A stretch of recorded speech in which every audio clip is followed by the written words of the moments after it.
Today I test the DC to DC buck converter and then make it all fit inside the enclosure.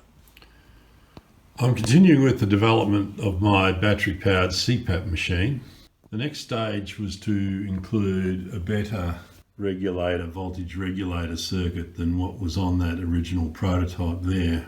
I was experimenting with a printout of a shell that would hold a cigarette lighter in that side, an on-off switch there, and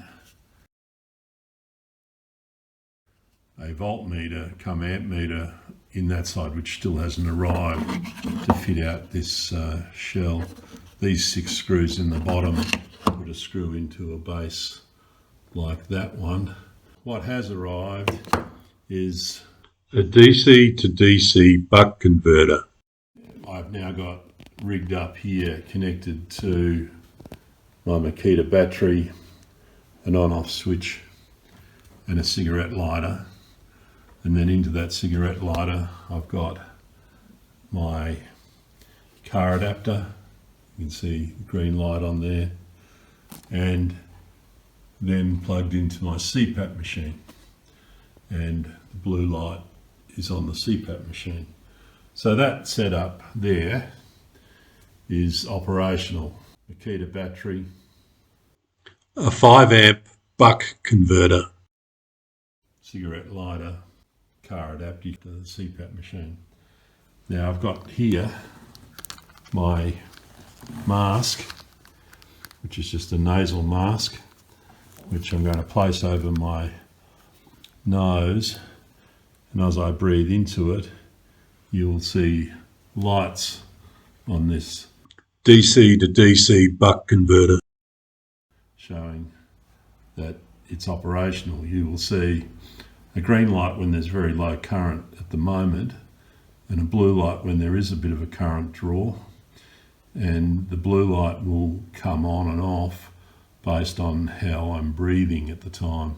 I don't know whether you'll hear on the audio of this my breathing, but you'll probably will, and you'll probably see how it correlates to the blue light coming on and off. I don't know whether I can talk while I'm on the Cpap machine, so let's just go for a few moments trying that out.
So I've taken the mask off, that's it just shutting off automatically.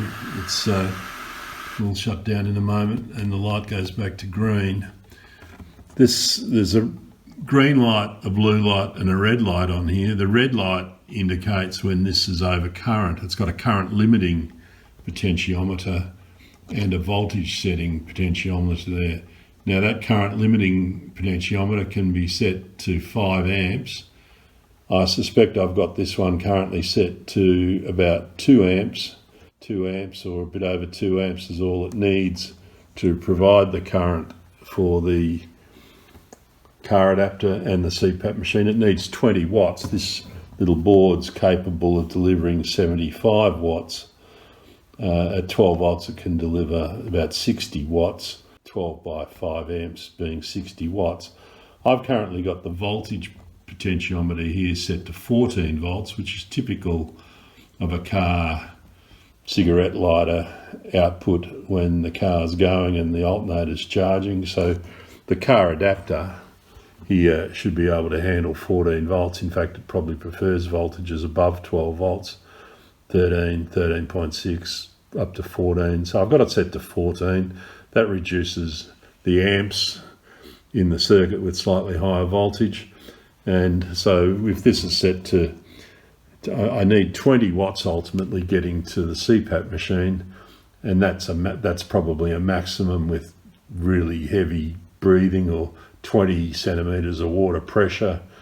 It would be required for the 20 watt usage, so it's usually less than that. In fact, in my experimentation before connecting to the battery, I had volts and amps here. I had volts set to 20, and just while the machine was idling, it was only around 300 or 400 milliamps. If I tried to deliberately breathe in as deeply as I could, where we saw the amperage go up to 1.5 amps on here.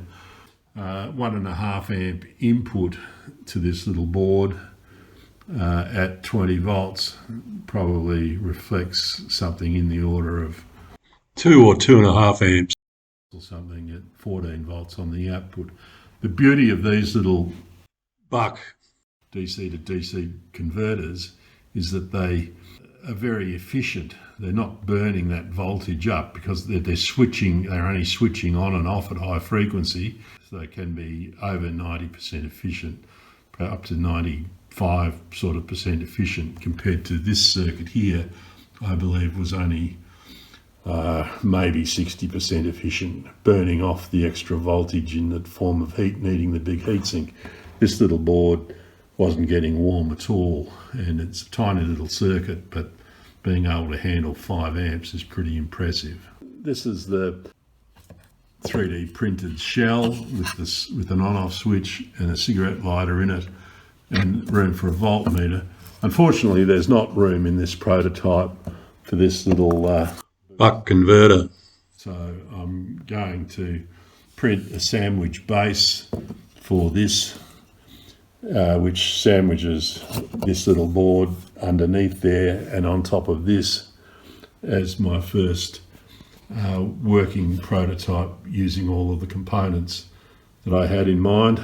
I'll later go on and print a new base which has, rather than buying in this Vic Tools green base, I'll print the whole lot into a shell. We'll have everything contained in one 3D print. I'll have to buy in this black piece. I think I can buy those separately. That's got the terminals and the blades that go into the top of the battery, but otherwise I can print everything else. These little switches I've purchased they're illuminated. You can see the blue light coming on there and the power to the circuit coming on.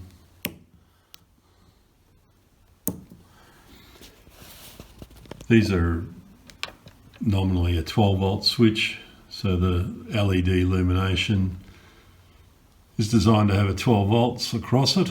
I wasn't sure how it would go with 18 or 20 volts across it, but it seems to be working okay.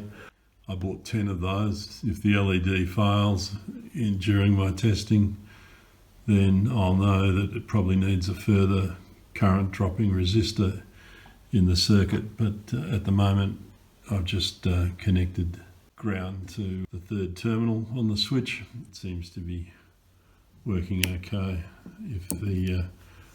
I don't know what internal current dropping resistors in there. I couldn't sort of measure anything in particular with the multimeter, so that's just an additional hookup. The advantage of this switch is that there's then, if it's cutting the power that's coming from the battery, this circuit can stay connected to the battery and be energized by just flipping the switch on the shell, which will illuminate and tell you that it's drawing power. Some of the systems I've seen connected to Makita batteries have a slow drawdown of power on the battery, which isn't good because you leave it for a few weeks, and although it might be only a few milliamps, it will slowly flatten the battery. This is effectively creating a complete disconnect. So it's no different than having the battery sitting on the shelf disconnected from everything. So I think that's a useful addition to the system, having a cut-off switch and with some illumination to tell you that something's happening. If there wasn't the illumination there, you wouldn't know whether the switch was on or off unless you fiddled with it and checked its position. But having a visual indication that there's a switch on there is a good thing.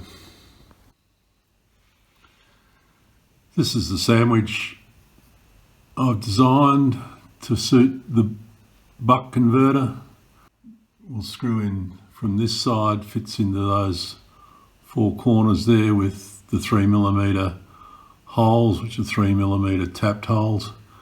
These 6 standoffs line up with the standoffs that are in the head of the unit, that so long screws will just pass through those 6 screws from the base into the head, and 4 new screws, smaller screws, will fit in the corners there around the buck converter. I've printed that off. It took around 5 hours to print. Came out quite well.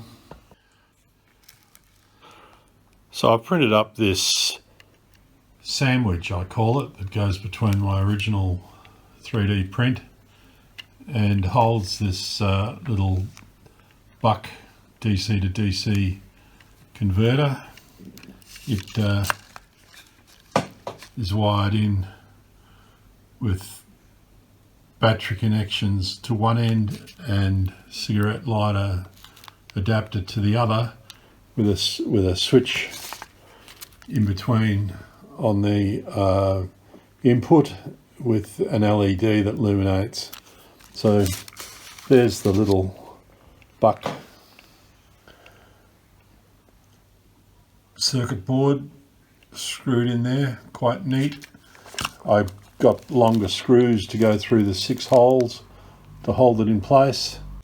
I've had it temporarily hooked up and it seems to work fine. Fairly pleased how that's come together. I still don't have the volt amp meter to go in this hole. I think it might be arriving in the post tomorrow with any luck, and I can get this thing buttoned up. That's the module screwed together with the battery adapter, the sandwich layer with the buck converter in it, and the original layer on top. No voltmeter, amp meter yet. The switch on the end now has illuminating light showing that it's switched on, and you can see inside a glow, a green light glow, because that's the little LED on the buck converter showing it's getting power. And I've just measured the output voltage on this cigarette lighter socket, and it's set to 14 volts, which is what I've chosen to adjust the buck converter output to. That's starting to take shape. I'm hoping that this volt amp meter for this side arrives in the post tomorrow so that I can finish this prototype off. But yeah, I'm pretty happy with how that's turned out. The Fusion 360 design for that sandwich layer obviously just picked up the pattern of the base of the top and reproduced a model that matches perfectly. So, hooray, the post has arrived.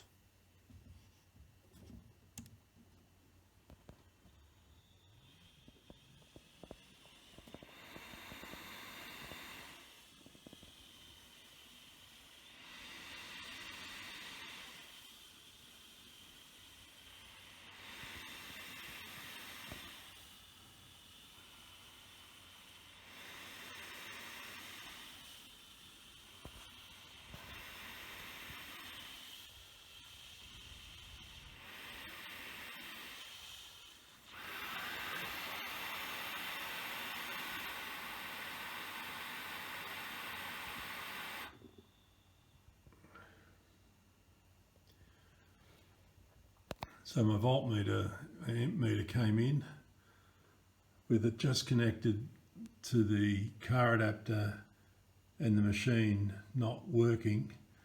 It's only drawing 160 milliamps.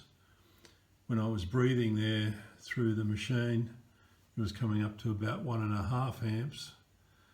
When I took the mask off and it was trying to pump a lot of air, thinking that, well, it shot up to just over 2 amps on that scale there.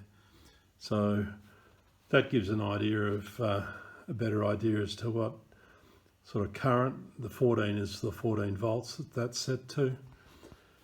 It's a goer. It's finished. Car